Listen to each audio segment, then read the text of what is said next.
We're back for our daily college basketball best bets here on Sunday, March 9th. Yesterday, just a mediocre day. I believe we went 5-5 if I'm not mistaken. So looking for a positive day. We haven't had a negative day here on the channel in about, a week we're going on about. So looking for another positive day today. We've got 5 best bets for you today with college basketball, with some conference championship games, some conference tournament games, and more. So stay on the lookout for that. But folks, before we get into the best bets, make sure to hit that subscribe button down below for some more daily college basketball best bets here on the channel. In a couple hours, we'll have our NBA predictions out on the channel as well, so make sure to go check those out. And also later today on Greedo Plays MMA, we will have our second video on Greedo Plays MMA. It's going to be our predictions for this week's UFC card with Marvin Vettori and Roman Dolidze. It is their rematch this week in the UFC Apex from Las Vegas, so make sure to check out that video, 5 p.m. Pacific, 8 p.m. Eastern over there on Greedo Plays MMA. Subscribe to that channel, subscribe to this channel as we get on now to the first of our 5 best bets for today. And we're going to start things off here with the Patriot League.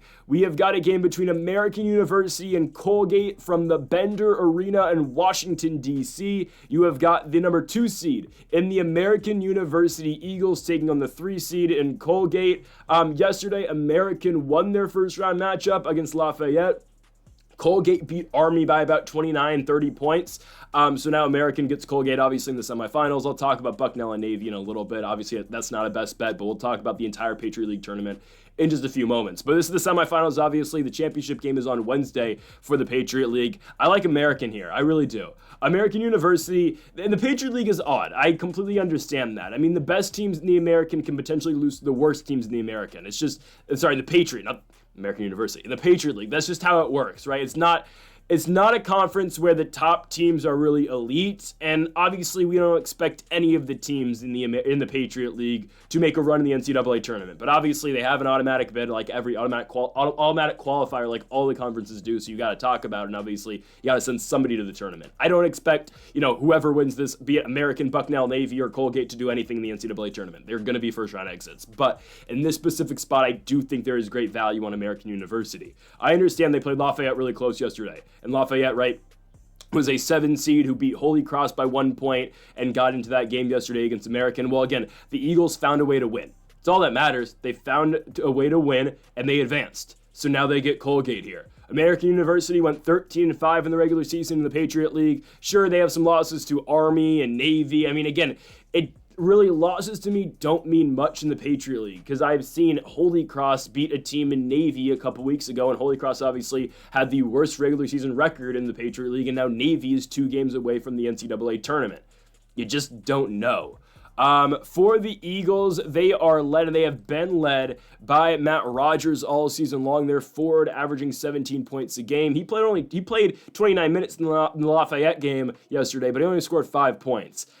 I think that's an outlier. Matt Rogers, their senior out of Knoxville, Maryland, has been the best player all year long for the Eagles. This is a guy who's been posting 20-point performances every single night.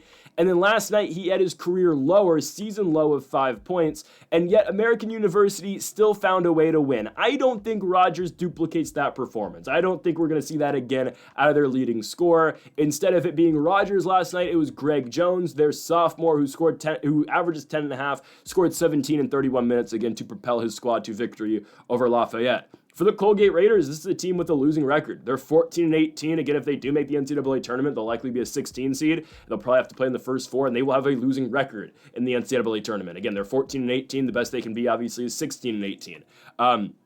This is a team that was not impressive at all in non-conference play. In conference play, they started off ice cold. I believe they started conference play, or they started conference play 6-2, but they then proceeded to lose 4 in a row, and they've just been a middling team ever since. They started their non-conference play, as well as looking for earlier, 2-9. But they do have a win over UNC Wilmington on the road, which is really odd because the Seahawks are great, and we'll talk about the CAA at the end of the video, obviously, when we talk about all the conference tournaments. But yeah, I don't know. That's a really confusing victory.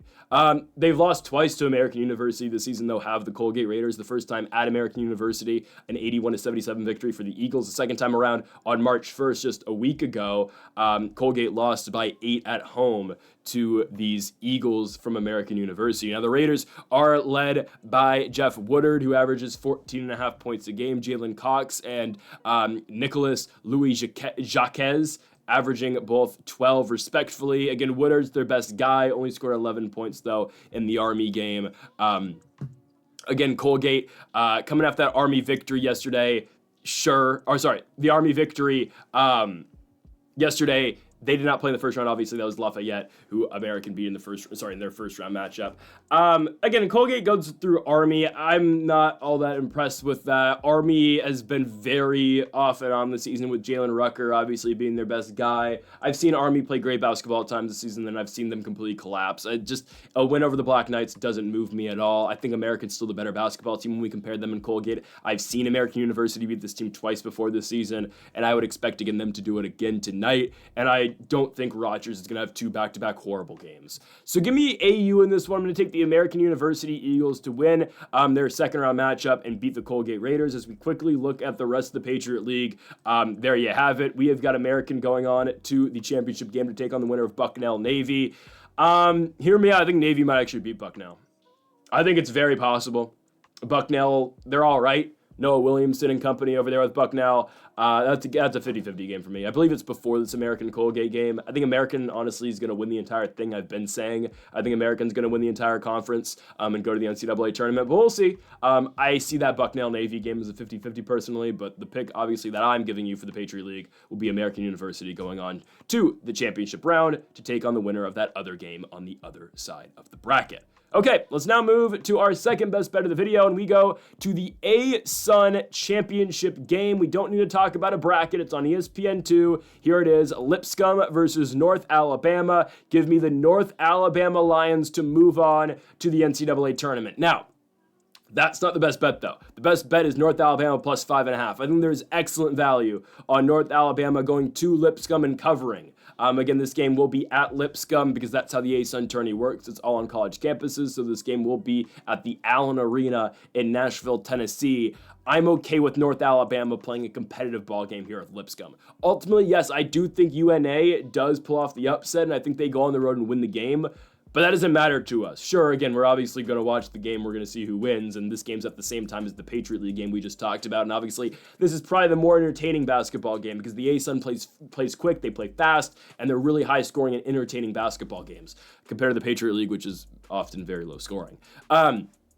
I like North Alabama to keep this game close, okay? I get it. Lipscomb's been great at home all season long. I think they've only lost 2 games all year long in the A-Sun at home, 1 to Queens and 1 against Eastern Kentucky. Obviously, Lipscomb's run to this point did include a victory over Queens by 6 points.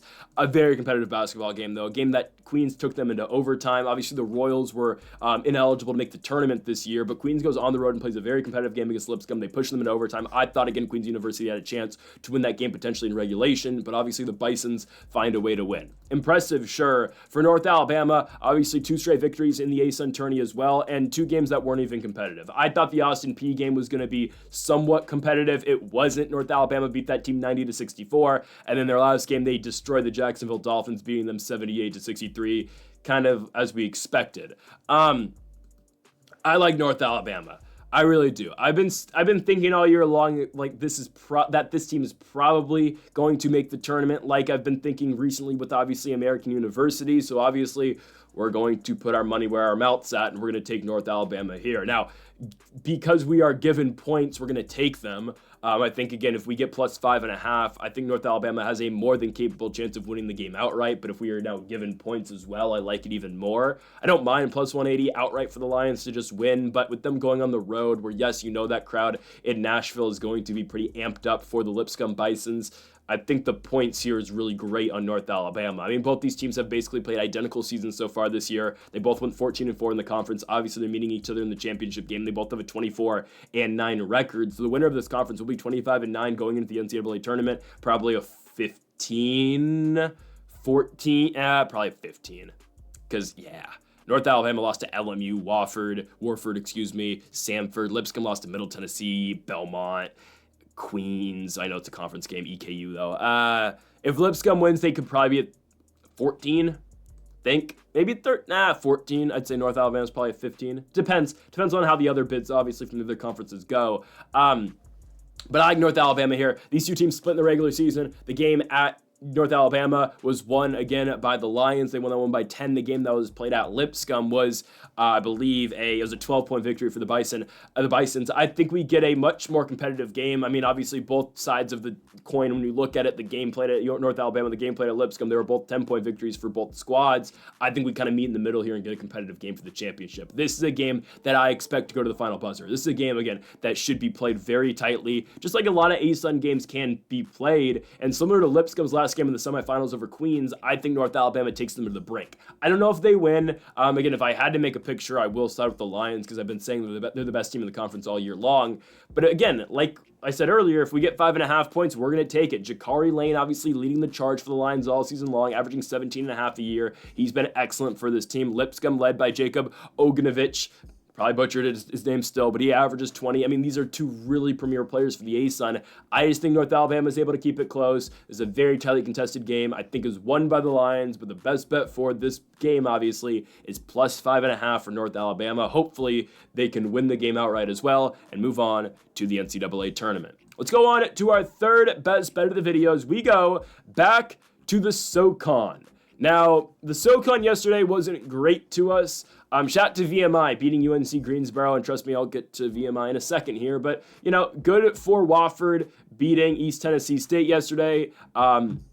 East Tennessee State got off to a very hot start. They let Wofford come back into that game. At the end of the first half, you saw East Tennessee pull away. You're thinking, all right, going into the second half, going to be fine. No, the Terriers end up winning the game outright, and East Tennessee State will not get their revenge, obviously, from last year when they lost in the championship game of the SoCon tournament. So now instead, we get Wofford taking on VMI. Two lower seeds, obviously. This game's at 3:30 in Asheville, North Carolina on ESPNU.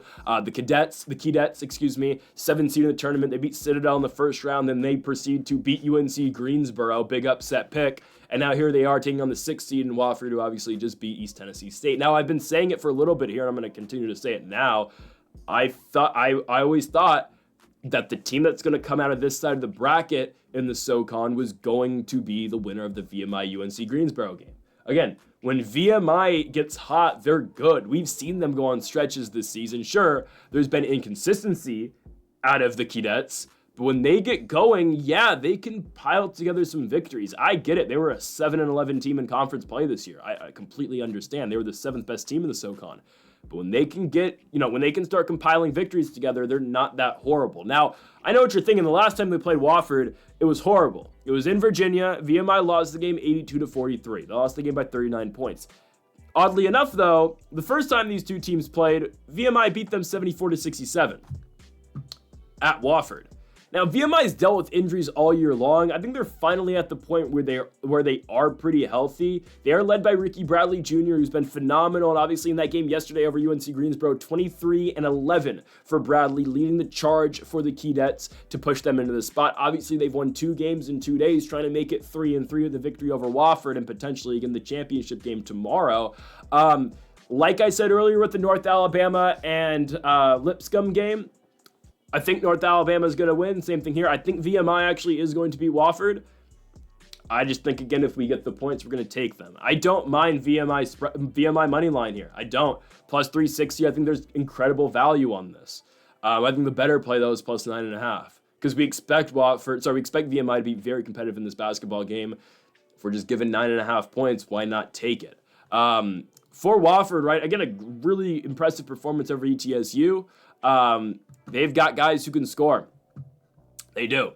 Corey Tripp leads them in points with 14. Dylan and Justin Bailey both score 11 and 9 respectively. Kyle Filowich is their center, who is solid. He averages 9.5 points a game. 12 points a game and 9.5 boards a game. This is a guy who is the worst free throw shooter in all of America. I kid you not. Their center on the Terriers is so bad at free throws, they brought in Rick Barry to teach him how to shoot an underhand. And he's not even that great at that, but he's a 32% free throw shooter shooting an underhand. So they said, you know what? It's better than what you do overhand, so might as well give it a shot, pal. That's literally what they're doing with this guy. He's not a bad post player and not a bad interior threat, but like we saw at the end of the first half against East Tennessee State yesterday, they tried to just foul him because the Terriers were in the bonus. He ends up sinking the and one, obviously missing the free throw. But I just thought I'd mention that because Filowich is a very interesting player, to say the least. I think the Keydets are able to keep this close. I really think so. If I'm not mistaken, I don't think the Keydets have ever been in the tourney. I could be wrong with this one, but I don't think they have ever been in the NCAA tournament. Could be wrong. I know they were god-awful last year. They were 4-28. I've been saying it. I think if the Keydets can get hot, they're not that bad. They're one of these sneaky Cinderella teams in their conference tournament. I think they can make a push in the SoCon, and that's exactly what we're going to take here. Give me the VMI, the Virginia Military Institute Keydets to pull off the upset and beat Wofford, but the official best bet, of course, is plus 9.5 for the Keydets. Here's the Wofford team that is good, but I think VMI is able to hold close and play solid defense like they did against UNC Greensboro. So real quick, let's take a look at the SoCon bracket. VMI takes on Wofford today, Chattanooga, Furman. I'm afraid that Chattanooga will likely be the team to end this VMI run. They are the best team in the conference. I think Furman's going to give them a run tonight, but ultimately, yeah, I do expect Chattanooga to beat Furman, and I think we get a Chattanooga VMI championship game tomorrow night on ESPN. So be on the lookout for that. But give me VMI. We've been riding with their Cinderella run a little bit here. Let's keep it going. Give me VMI. They're a streaky team. I think the streak continues. Give me VMI to beat Wofford, but obviously the official play for us is plus 9.5 for the Virginia Military Institute. To our fourth game of the day, and we go to a spot in the Fun Belt, Sun Belt. It's JMU and Troy. Another spot where I've been looking at this bracket for a while, and I've been saying it if you've been watching the daily college basketball best bets. I think JMU's winning the Sun Belt. I think they're the best team in the conference. And they're dogs to beat Troy tonight. This is a case where I'll say keep your points. We're just going to take the money line. I don't care how many points we're getting here with JMU. Pretty much because it's only 2, right? I'm just going to take the money line here at plus money for James Madison. I think it's too good to pass up. I really think it is. Troy versus JMU this season, 1-0 in terms of the Dukes. They got the game at home, and James Madison beat them in a low-scoring affair, but sure, they were able to beat the Troy Trojans 64-61. Now, they are coming into this tournament off a loss. They lost to Texas State in their last game, but JMU, I'm pretty sure, was already locked up to the 2 seed at that point, if I'm not mistaken. So they didn't really care about that game. Yeah, high-scoring affair. They lost 102-93. Don't care. Texas State, obviously, long gone in this tournament. They got first rounded, at least in their first game. They lost to ODU, and obviously Old Dominion just had their season ended yesterday by the Troy Trojans. I like James Madison a lot. They are a team that plays decent defense comparable to the other teams in their conference. And Mark Freeman, Bryce Lindsey, and Elijah Hutchins Everett are all pretty solid for this team. AJ Smith does a solid job on the defensive end as well. Xavier Brown can play too. They just have a very solid starting 5. And they've got depth on the bench too. Obviously, again, you look at postseason basketball, it's always been a thing. Obviously, you're going to see shortened rotations once we get here. But I do like the players in the rotation that JMU does have. For Troy, right, I mean, good victory over ODU. They've won now 4 straight, obviously with the conference tournament included. Their last game coming to a loss at home against the Louisiana Ragin' Cajuns. And this Troy Trojans team is led by Tayton Connerway, who averages 14 points a game. Miles Rigsby averaging 12. I just don't think they have the depth that JMU has, and I don't think they have the scores that JMU has. The last game these two teams played, low-scoring affair that JMU just got by in. I think this game, I think the Dukes are able to score more. They haven't played in a while, obviously. Troy just played yesterday. I think JMU is able to take advantage of that, and I think they're able to run on this Troy team. Yes, the Troy Trojans, when they are excelling, they're playing really good defense, and obviously they're scoring on their own end as well. I mean, hell, look at their last 4 results, right? The Coastal victory, yeah, I get the Chanticleers weren't very good this season, but an 83-66 victory over Coastal. Texas State, 74-69, all right. They hold Southern Miss to 58 points, beat them 70-58. I get it again. Southern Miss was not a very good team at all this season. They played the Chants in the play-in round, obviously, of this tournament, the opening round in this tourney. And then a victory for Troy over ODU, right? I mean, they shut down Old Dominion 75-59. Again, ODU's run was fun, but at the end of the day, they were an 11th seed in this tournament. So obviously here with Troy and JMU, we are now in the 6th round / semifinals of the Sun Belt tournament, which is insane. Obviously, the other side of the bracket does have South Alabama and Arkansas State. I'll save the time and day. We're not even going to go through that bracket because there's only 2 more games. I expect South Alabama, the Jaguars, to beat Arkansas State tonight, setting up for likely a JMU South Alabama championship game between the two top teams in the conference. Arkansas State played a close game against Marshall yesterday. I just think South Alabama is better personally. But in this game, yeah, I like JMU. I think they're the deeper team. I think they play better defense. And I think they should, and I hope they get out and run against Troy. Because when JMU's at their best, they are able to put up points. The UL Monroe victory, second to last game of the regular season, they scored 85 in that game and win. They beat Georgia Southern, they put up 78 points. They beat Georgia State, they put up 83 points. And they are playing suffocating defense on the other side. And again, they have a rotating list of guys who can all score and give you 20 points any given night. Freeman, Lindsey, Hutchins, Everett. They've got guys who can score any single night, any given night. And again, I've been saying the JMU Dukes are going to win the Sun Belt. I'm going to continue to say that. And obviously, here's the time we get to pick them. I was surprised personally that they were a dog here. I was expecting maybe even money, or maybe JMU was going to be, on the flip side of this equation. We were going to get the Dukes at -2.5. Even better, though. Turn me up here for the James Madison Dukes as underdogs here in the semifinals of the Sun Belt Conference Tournament. They will not only just cover the 2.5 points here against the Troy Trojans, they will win it outright. James Madison beats Troy and advances to the Final Four of the Sun Belt Tournament, taking on likely the South Alabama Jaguars. Let's go on to our final best bet of the video, and we go to the West Coast Conference, as we have got the nightcap tonight. Obviously, we spread out the games fairly well today. Now, obviously, I don't pick based on spreading the games out, but it just happens to go this way most of the time. 2 11 o'clock games, a 3:30 game, a 5:30 game, and now the late night spot at 8 o'clock. We have got the San Francisco Dons taking on the Washington State Cougars. Like San Francisco here. Washington State, I've always thought, has had potential this season. And obviously, they destroyed Loyola Marymount yesterday. It wasn't really a competition. Yeah, LMU held close in the first half, but the Cougs and, Wazoo just pulled away in that second half, like expected. We thought they were going to be Loyola Marymount. I think they've met their match here. San Francisco's played this team fairly well this season. In the second matchup when the game was in San Francisco. The first time when they played it over in Pullman, Wazoo won by 9. But the second matchup, and since Wazoo, and when Wazoo beat San Francisco the first time this season, I was thinking that Wazoo was going to be potentially a top 3 team in the conference. For good reason, though, right? I mean, yes, the Washington game sucked, but this team had beaten Boise. They went to Nevada, to Boise, and won. They played a very competitive game at Iowa, too. They ended up losing that game, but it was competitive. Neutral side, I think, but the game was basically in Iowa. This team was showing a lot of signs of life. They beat a good mid-major in UNI. I was kind of impressed with this team, and they beat San Francisco to go to 13-3. You're thinking, okay, here we go. This team's going to be solid. They get Pacific at home in Pullman, and they lose. And the season's just gone downhill ever since. I mean, seriously, that's the second that the Cougs year just went down the drain. You go from beating San Francisco, a team that's been elite all the last 5 years, more honestly, in the West Coast Conference. You lose then to Pacific, lose to Zaga, beat San Diego, beat Portland, and then you go on your streak of losses. Santa Clara, St. Mary's, Pacific again. You go to USF, lose the game by 24 points. Oregon State beats you by 8. You beat Pepperdine by 1, who's actually still in the tournament. We'll get to that in a second. Lose to St. Mary's, lose to Zaga, lose to Santa Clara. You beat San Diego, Pepperdine, and then obviously LMU to kick off the tournament, but I'm still not impressed.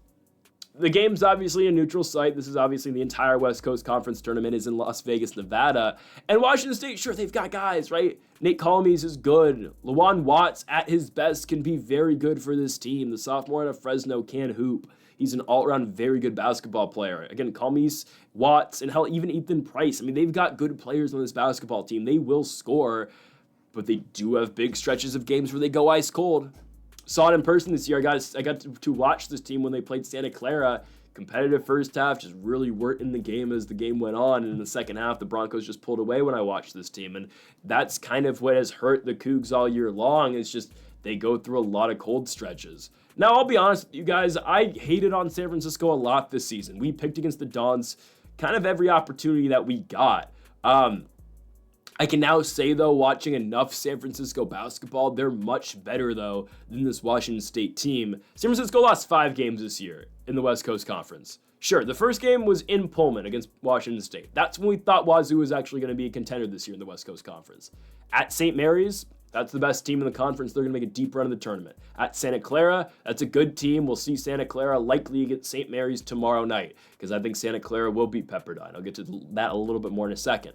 At Zaga, okay, San Francisco loses that game, no shame in that. And then another game against Zaga at the Chase Center, obviously, in San Francisco, the home of the Golden State Warriors.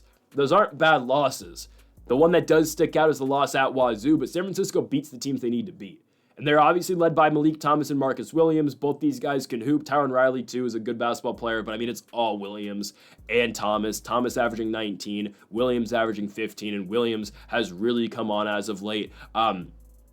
Marcus Williams, man, with 28 points in the Zaga game, 21 in the Oregon State game. Malik Thomas will still give you 20 on any given night as well. He's been their leading scorer all year long, but recently, yes, it has been the point guard. The senior at Dickinson, Texas, has been the best player for the Dons.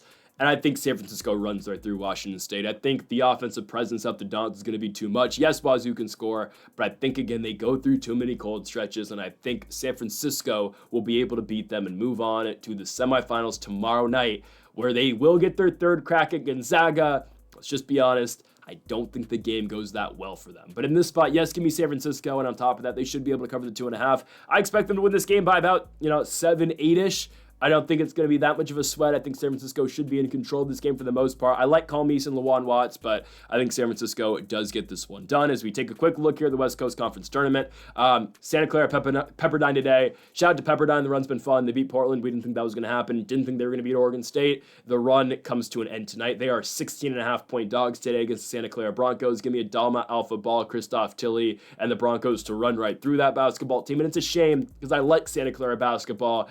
They will lose tomorrow to St. Mary's, though. St. Mary's, I'm telling you guys, is an elite program this year in college basketball. Shout out to Augustus Marcelonis and the guys. I think this team's going really far, and I think they might have an Elite Eight in their future. I'm just saying. I know they were a crazy disappointment last year. They lost to Grand Canyon. Nah, they've moved past that. They're the best defensive team in the country. St. Mary's is going to go far, and it all starts, obviously, with the win over Santa Clara tomorrow night, and a win over Zaga likely in the championship game as well. But obviously, this best bet is San Francisco. Now, let's take a look at the other conference tournaments we didn't get to talk about today. CAA, fun tournament, obviously. Now here come the big teams, obviously. The Camels got their season ended by Delaware. Yikes, Northeastern. Ooh, just a horrible game against Hampton yesterday. Today, I like Townsend to beat Drexel. Shout out to the Dragons. That game's actually pretty close on the line. Don't know why, so I stayed away. Kind of felt like a trap. I think Townsend wins. William and Mary, my goodness, versus Delaware. Give me William and Mary. The Tribe. I mean, the Delaware, the Blue Hens run's been cool. Back-to-back wins. The Tribe are trying to make their first ever tournament. Give me William and Mary. Right now, maybe I kind of like them to go to the championship. Just saying. UNC Wilmington versus Hampton. Again, the Hampton run, it's been cool, but the Seahawks are just way better. Charleston, Monmouth. I can see Monmouth winning easily. I've been saying that. I think Monmouth can get the upset there. Wouldn't be surprised if they win. Charleston wins. Life moves on. I think UNC Wilmington beats both of them. Again, I still think the Seahawks win the entire thing. I kind of want to see the Tribe get in, but I think UNC Wilmington's still my favorite. Big South championship game today. Obviously, High Point Winthrop. A little bit of controversy at the end of the High Point Radford game. Kind of thought dude traveled at the end of that game. Probably should have been Radford ball, and that probably swings it to Radford. Instead, High Point moves on to the championship game to take on Winthrop, who came off a huge victory yesterday over UNC Asheville. High Point probably wins. Yes, they choked last year in the conference. They probably won't do it again this year. They're one of the highest scoring teams in all of college basketball, and they play really quick. I'd expect High Point to win that game and move on to the NCAA tournament, where they will probably be a 13 or 12 seed. Probably. Maybe a 12. Probably 12. Yeah, they'll probably be a 12. I'd be surprised if they weren't. Missouri Valley, can Bradley steal a bid? Because it looks like Drake's getting in the tournament, right? They're already in the NCAA tournament. They're in the finals now here of the Missouri Valley Conference. They beat Belmont yesterday in a close game, but they edged that one out. Oh, Valparaiso, man, they were very close to beating Bradley yesterday. We were riding the Valparaiso run. Unfortunately, their season came to an end yesterday. Now it's Drake versus Bradley. Can Bradley steal that bid? If I'm not mistaken, off the top of my head, Bradley did go into Drake and beat them earlier this season. I think Drake beats them. I think they do. Right? Drake was kind of in the same spot last year against Indiana State, right? Drake, we kind of thought they were going to get an at-large if they didn't win. Obviously, again, there's no talk of Bradley getting an at-large like there was for the Sycamores last season, getting an at-large, possibly even with their loss to Drake.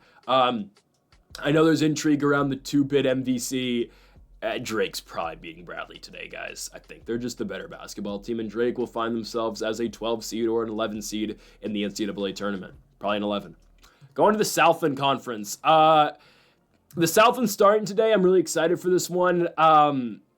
The good teams are, we're not going to see them till later on. This is an odd bracket, though. Obviously, it starts today. McNeese is obviously the heavy favorite. We'd expect McNeese to win this, but there are teams that can make runs, and they do start with Southeastern Louisiana, as they do play Incarnate Word today. I think easily Southeastern Louisiana wins that game. Houston Christian, I think they can give Texas A&M Corpus Christi a fight, but I do think the Islanders win that game, and I think they do also parlay that into a victory over Northwestern State, who's been very shaky this season. So I do think Texas A&M Corpus Christi is going to go all the way to the semifinals, just like how I think Southeastern Louisiana is going to go on to the semifinals. So I think the winners of the games today go on to take on McNeese and Lamar. Personally, I have a McNeese Southeastern Louisiana finals in this. Yes, I do think the Lions can beat Lamar. They're a more than capable basketball team, trust me. But ultimately, it's hard to not say McNeese is going to win this entire thing. So right now, my prediction is McNeese beating Southeastern Louisiana in the championship. But obviously, we got until Wednesday here with the Southland Conference. But for now, yes, that's my pick on that. Big Sky time. Final 8 now, obviously, with Weber State beating the Hornets of Sacramento State yesterday, and the Northern Arizona, covering one for us yesterday over Eastern Washington. Northern Colorado, Weber State should be a complete embarrassment. Northern Colorado should destroy them.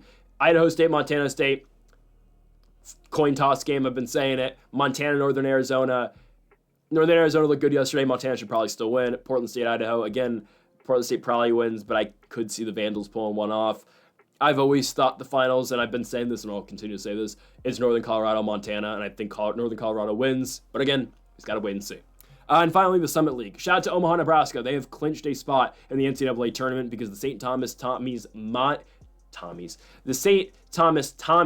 I was going to say St. Thomas, Minnesota Tommies, are ineligible to make the NCAA tournament because they are still in the transition period from D2 to D1. It's stupid, yes, but they can't get in. So even if Omaha loses today, they're not getting in the tournament. I think Omaha actually wins today. They're underdogs today, but I decided to stay away from the sole reason that in the back of their mind, Omaha knows we're getting in the tournament regardless. Yeah, they want to win the Summit, but there are bigger fish to fry. Now, if Omaha loses this game, they're going to be a 16 seed. They probably won't have to play in the first 4. I don't think. I highly doubt they'll have to play in the first 4. But Omaha, if they lose, they will be a 16. If they win, I think there is potential for this team to be one of the last, probably if not the last 15 seed. So that is kind of in play. If they lose, maybe there is potential for the first 4. I think they've played their way out of that, but maybe they do have stuff to play in Dayton. So there is something to play for Omaha, but at the end of the day, they know they're going to the tournament. So, go Mavericks. The trash can thing's really cool. So give me Omaha to beat St. Thomas. I think they can pull it off, but again, I stayed away from it on the best bets. Ultimately, the game doesn't matter to them. They're going to the dance no matter what. And folks, that'll do it for our college basketball best bets here on March 9th. If you have not yet, though, make sure to hit that subscribe button down below for more. Make sure to leave a like if you did enjoy the video. Make sure to comment if you do disagree with any of the picks. We'll be back tomorrow for more daily college basketball best bets, and obviously later today with our NBA predictions as well. And make sure to join us on Greedo Plays MMA for our predictions video this week for Vittori versus Dolidze 2 in the UFC Apex, again at 5 p.m. Pacific, 8 p.m. Eastern. Folks, thank y'all for watching. Make sure to hit that subscribe button down below for more. And Mamba, forever.